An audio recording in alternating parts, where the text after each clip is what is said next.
Back again, we got Joe Diamond, we got Josie. What do you got for us this time? There's a fine line between the paranormal and the paranoid. And the paranoying. Yes. Well, this is a perfect case in point. Years ago, I was doing magic, and someone got so freaked out because playing cards were the devil's playthings. So they grabbed the cards out of my hand, they just started tearing them right in half, saying, you know, they were occult objects. So these are now remnants of my broken dreams. So I've had these cards for years and years and years. Each of you shuffle them up. The halves of them. Yes, the halves of the cards up. I don't know if they're occult objects, but I played enough blackjack to know that there's a lot of praying going on. Yeah. All right, and when you're done, put them down, and then you can mix the two halves together if you want, Brian, or just drop one on top of the other. Wait, for It really does reals? not matter. Yeah. We can mix them together? Yeah, Mix them? Yeah, mix them together. Yeah, mix them together. Do the Las Vegas shuffle. All right, just because I am annoying, I am going to put all these out into the right order. So the tears are all going the same way. And once we've done that, I am going to remove a piece. And you can see I'm not changing the order. I'm just, you know, putting them all so all the torn edges So they're are the pretty. same way. I'm gonna take out a card for each of you. I'm going to take out, well, Josie, you were talking about your red hair before we went live. And so I'm gonna give you a red queen. And Brian, let's go with a number card, but again, in celebration of Josie's hair, we'll keep it red. All right, here's what you're gonna do, Josie. Take the cards, face down in your hand, and start dealing pieces one at a time, face down onto the mat. Like And whenever you get the feeling to stop, just stop dealing. It's up to you. This one has some personality. I'll stop here. All right, we will place this right here. And take the rest of the cards in your hand and just drop them on top like that. Okay, now Brian, she didn't give you a whole lot. Don't deal past hers because we don't want to contaminate her choice, but you picked them up. Got it. Same thing, deal slowly, try not to deal past her card. Yeah. And just when you get the feeling to stop. I'm gonna stop super early. Okay, all right, drop the rest on top. Okay. All right, so quick recap. You shuffled your individual piles, you then shuffled them together. Those cards were face up the whole time, right? You dealt as many cards as you wanted from wherever you wanted and stopped whenever you wanted. And if we spread these out, we can see exactly where each of you stopped. We're gonna take out your piece, but also the piece right next to where you stopped. No. Right there and there. Wait. So out of all these pieces, the two of you No. got the sense to stop here. And I think we know why. No. What? No. Josie, maybe they weren't so paranoid.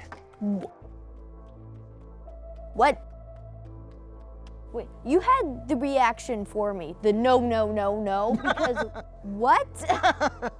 How did you do that? First of all, I believe this is the first time I'm seeing this trick, Yes. but I believe I have a It's pretty not- good guess. It's not the first time you've seen this principle, but Right. it's the first time you've seen this application of this principle. Josie, you go first. Do you have any guesses, given what you know about magic? Magic. I don't know. I mean, like, the thing is, I was confused because then you actually, when you rolled these down, they were actually like a couple of them were in order. Yeah, kind of. Yeah, that's just how they mix. That's not part of it, but that's Dang just to it. show how. I thought a little bit too hard, and I think I've got it. Because we Yeah. covered a similar principle really recently. Is it that the cards are genuinely shuffled? Yes. You spread, you look at the top card and the bottom card, you You're pull there, you're out there. their So mates. This is Carl Fulva's Gemini twins. Okay. So a couple quick things about this. Number one, this is a card trick that doesn't feel like a card trick At all. because it's torn pieces. So let's just say, Brian, let's just say you want to do a trick with a deck that was like set up, Right. but you wanted to finish your set with it. Okay. So let's say you're doing something with a regular deck. Right. Put those away. You can take out these many cards, do this effect, and then go, let me show you one more, and then take out the preset deck. Got it. So this allows for a lot of presentational and magical applications. And the great thing about this too is that you put all this away, it's reset if you're working tables. Myself and some friends have even done this in virtual shows. They just deal through the cards and let the people on the other end say stop. When I had to do a show for Miss Wisconsin International, a virtual show, this is the trick I decided to do for her. So this Boy, is I it. love the functionality of using it as a way to do a deck swap because it's card related, but there's a reason that you wouldn't just take your cards and tear them in half. And it makes sense. The deck disappears, it comes back again. Maybe Yep. it's a special deck in some Yep. way. Oh, that's great. So let's go through the methods. So a couple quick things. You want specific kinds of cards to tear in half. You want some picture cards, you want some aces. Notice there's no 2s or 4s, because those are just blank spaces between. There's no like, you don't get any of these like images of like torn pips and such. Right, And then I think they're all busy. What you want is you want it very clear that something is wrong about every card. Yes. I'll be honest, this is the first time the audience didn't straighten these out for me. Oh, really? Almost like every time I've done it, when they drop a card, they start to go in, they go, oh, wait, and then they turn it around before they give it back to me, which is fascinating. But as you saw, I just did it. It doesn't take very long. Well, and what's funny is as you were doing it, I was trying to gauge whether or not that was part of the method. It was part of the subtlety of the method, because there's a big advantage to using the Gemini twins principle with these torn cards. So they're shuffled, they're ready to go. All you're gonna do, Josie, is you're going to, as you're going through the cards, I'm just gonna remember the top and bottom cards through to take out your cards. And I'm gonna take out the matches of these. I'm gonna start by taking out the match of the bottom card, and then just go through and use that to get my glimpse of the top card. Like, do I want to go with that one? Yeah, I want to go with that one. I put it there. Now I know that's the ace of spades. I go through and take out the other half and put it there. And now, this is the one move I've added to a self-working card trick, Brian. This is the move. Ready? This is how complicated it is. Oof. So why that move? Yeah, why that move? You'll see. I hand them to you now. Now notice, there's an easy check. The tears and the cards are going the opposite direction. This is on the bottom. Okay? So it doesn't matter how many cards you deal. So I'm just gonna do it as if this were a virtual show and we were separated by a screen. I would just mix them until you said stop, and then deal through until you said stop. And that first card I dealt down matches the one over there. Right. So that sets it up for the next part. Doesn't matter where you say stop. Let's say you stop here, Josie. We put this back the opposite way, both the torn edge and face up. And this card on bottom that matches it is gonna go right on top of it. Oh, so it's already like It's already there, yeah. So, And then because I did that first deal of the top card, it's now set up for the second one. So again, we can go through and you can say stop. Stop. Yep. And you can place it Backwards in there. Backwards in there, yep. Put it right there. And now I do want to do a slight recap here. It's actually really not needed for the method, I feel like, because of the subtlety that's coming up, but it's really nice to kind of repaint the picture, because the other thing I say, I actually slide a little lie in there. I say, okay, let's just recap. You mixed these cards, right? Mm-hmm. The cards were face up.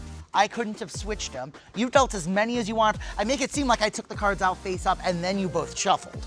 Right, which of and course they were I also not. tell the lie that you could have dealt from anywhere. That's not true. You could have only dealt from the top. So now I say, and you both stopped randomly in this spread. Now normally with a regular card, you just take out the card above it, right? Mm-hmm. But because we did that reversal, when we take it out, those tears match up perfectly. Right. Even though this is the card you stopped at, this feels more right. Now, you have to be careful, because I, myself, and one other person have spread them out the wrong way and taken out the cards the wrong way. Right.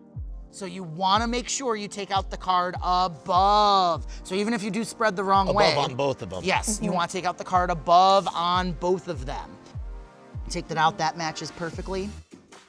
That matches perfectly. And the other thing that I do that I didn't do here is I normally spread this way just to create more chaos, more. You're seeing more of the jagged edges. Yeah, more of the jagged edges. So even if we do have like here, we actually do have two cards that are near each other, but it still doesn't look like it. It just looks like chaos. Right. I want the image of chaos and order. And they always, as you started, Brian, Oh my God. no. Yes. And then they match up perfectly. Ah, okay. That torn edge shouldn't matter as much as it does, but it's so satisfying to see It is very exactly satisfying. line up. Yes. And the other great thing too is like when you get like a really jagged edge, when they're reversed, it doesn't telegraph right away that they're definitely the same card. Exactly. The other thing too, this isn't a lot of cards. This is only like 10 to 12 cards, because when you tear them, you get two. Right. So you don't need to tear a whole half deck in half. I also tear them in half 2 to 4 at a time, just so they have similar tears Right. along some of them, so that way it is just a little harder to tell. One final thing, I have done this in more paranormal situations with torn photographs. Oh, that's gotta be creepy. That's really You cool. think this is satisfying with playing Oh my God, cards. no, when it's a deceased loved one, that's gotta be like next level insane. Oh my God. So yeah, I would suggest going to a dollar store or an antique mall and getting just like the most ratty deck of cards you can find and tear those. Because again, particularly if you're gonna do this and you want to sell this as a deck of cards you've had since you were a kid. If it's an old worn deck, you could tell a story about how you tried to do Magic, but you gave it up. You got so frustrated, you tore up your deck of cards. Yes. Then you came back to Magic, and that's another- why. And I have them here. Another great and- story is that let's say you have baseball cards, you can say, oh, my little brother tore up my baseball cards when I was younger, but I Magic kept the them. Gathering cards. Yeah, or Magic the Gathering, yeah, exactly. Torn up Black I am- Lotus. Yeah, Watch yeah. grown men cry. Yeah, exactly. Don't use tarot cards for this because then you may accidentally open a portal to a hell dimension. And we just got out of 2020. We don't want another one. The antique photo one really creeps me out. I am never, ever inviting you to a Halloween party. Oh my God. You know what? I'm It's not- offended. It's not gonna get better than that. You don't even have to do it. I think we got this one.